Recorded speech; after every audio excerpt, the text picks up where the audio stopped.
right, good morning. Every morning when I have just a little spare time, I tend to read a passage or just a page, just like a simple page, this and this from the Bible. And some told me just to record it. And what I do with my kids is I tell them to read a couple pages and then tell me what they got from what they read. So I'm gonna do the same thing just to do it. I don't know why, it came up to my mind just to do it, and I'm gonna do it.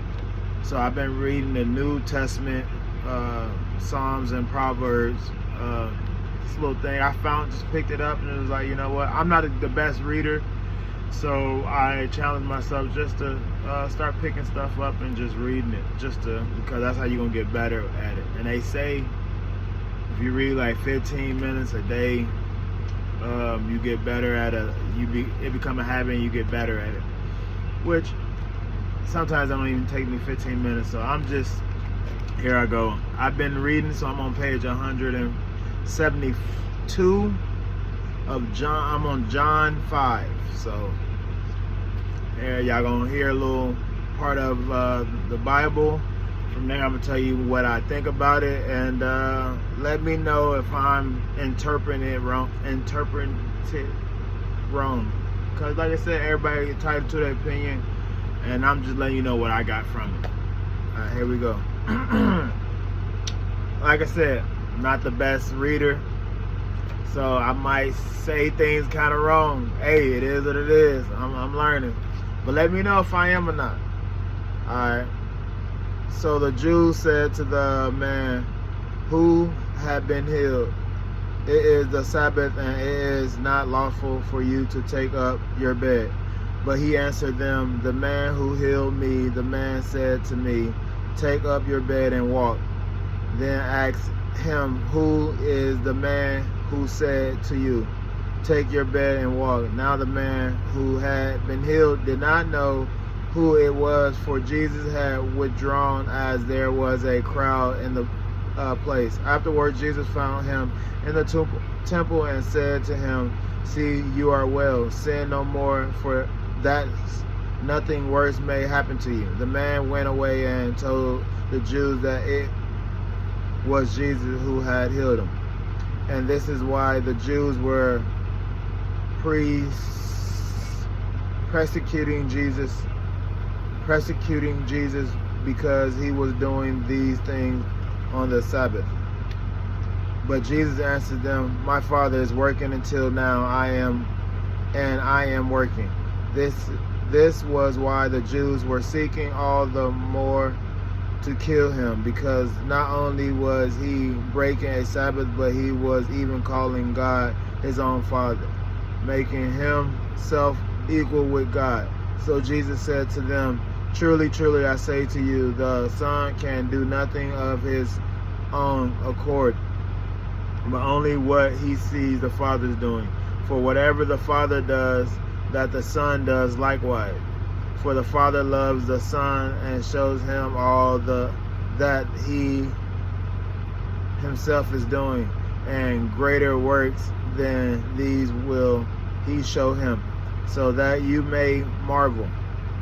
For all the Father raises the dead and gives them life, so also the Son gives life to whom he will. For the Father judges no one, but has given all judgment to the Son, that all may honor the Son just as they honor the Father. Whoever does not honor the Son does not honor the Father who sent him. Truly, truly, I say to you, whoever hears my word and believes him who sent me has eternal life. He does not come into judgment, but has passed the death to life. Truly, truly, I say to you, an hour is coming and is now here when the dead will hear the voice of the Son of God, and those who hear will live. For the Father has life in himself, so he has granted his Son also to have life in himself. So what I got so far is Maury's story is like I said, Jesus going around helping people out, saw a sick man. I think he was on the page before. He was trying to get to a certain place to get healed, and what happened was he couldn't make it because his legs and all that was like broke or something like that. He couldn't move. He couldn't get to the spot. So what it is, Jesus walked past him, healed him, and said, "Get up, go ahead, walk away." And he had some type of faith because he got up and walked away, and he was marveled at that. And like I said, Jesus did this. What I read so far with Jesus was just going around, just walking miracle, pretty much. And like I said, that's why you just got to keep faith, because like even when I feel like when you get discouraged, you still got to have faith, because you know what I'm saying, when you don't have faith, you don't believe in the situation or yourself, it's not gonna work. You know what I'm saying? And another thing I got from this is I have kids of my own, so what I read so far on that one page was like, what I gotta be an example for my kids, meaning, and I see it, I'm 31 years old, I see it from even my kids themselves, and it's like, it's real talk. Like what you give out is what they receive. So they like the miniature version of yourself. It's crazy because you can never say my kid is the complete opposite of me. If he the complete opposite of you, then he might be the same as your partner. And that's how it is. Kids pick up their environment. So wherever they are around, they tend to act that way. Like I like football, my kids love football. And then their mom like basketball, I like basketball, then they like basketball, and so forth. So therefore, and then habits too. You know what I'm saying? They see you always depressed and not believing in yourself, then they gonna go around not believing in themselves. And it's crazy because right before all this life happens, I was scared of dogs. So I put that fear into my kids. Not saying I put it in there, but I was like, I'm afraid of dogs, to the point where they start saying they afraid of dogs, and they never even had a dog. They never got bit. I got bit as a child, and that carried with me. But then one day I was like, I got to overcome these fears.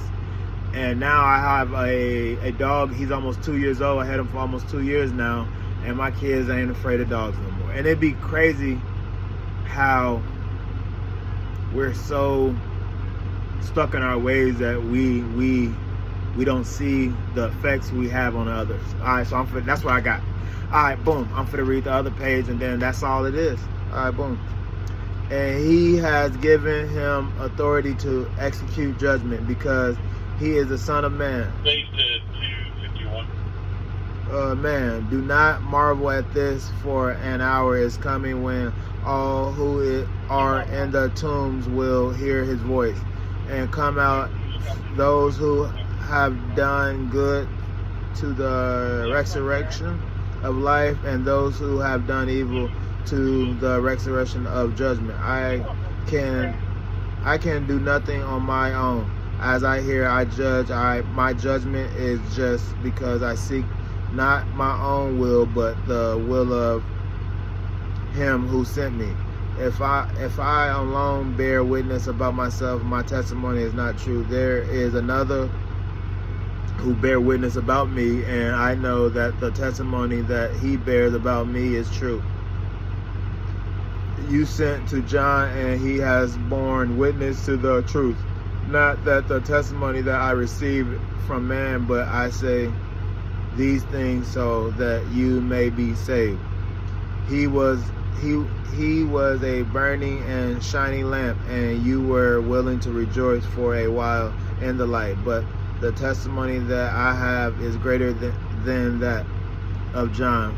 For the works that the Father has given me to accomplish, the very works that I am doing bear witness about me, that the Father have sent me. And the Father who sent me as himself borne witness about me.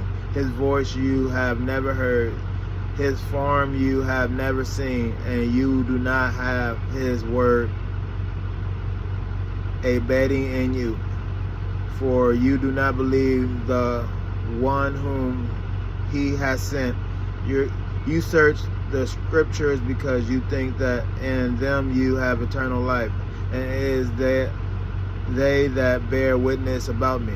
Yet you refuse to come to me that you may have life. I do not receive glory from people, but I know that you do not have the love of God in you. I have come in my Father's name, and you do not receive me. If another comes in his own name, you will receive him. How can you believe when you receive glory from one another? To do not seek the glory that comes from the only God. Do not think that I will accuse you to the Father. There is one who accuses you. And then I'm done. So what I got from that is, like I said, and that's why I try not to do, like, that's one thing, like, literally, like, I don't try to judge you. Like, yeah, you might have did something over and over and over again, but at the same time, like, I can't judge you. I can give my opinion, but everybody got an opinion about stuff. So that's why I figure, but that don't mean like I judge you. If you are a certain person, then you're a certain person. I don't know, or I'm not for the judge you. I'm not like, oh, I gotta stay away from you. No, that's just who you are. I'd rather people embrace, not saying embrace who they are, but like, I don't know, don't be afraid to be who you are. But what I also believe got from this is meaning people, how to say this, even with judging people, how to say this, they do things to get other people approval, and only approval you need really is from God. God got the last say, so God's the only person that you should be, how to say this, pleasing. And it pleasing me. And then with this too, what I got, I would say pleasing, like, oh, I gotta read the Bible and God gonna, no, I already have faith, I already believe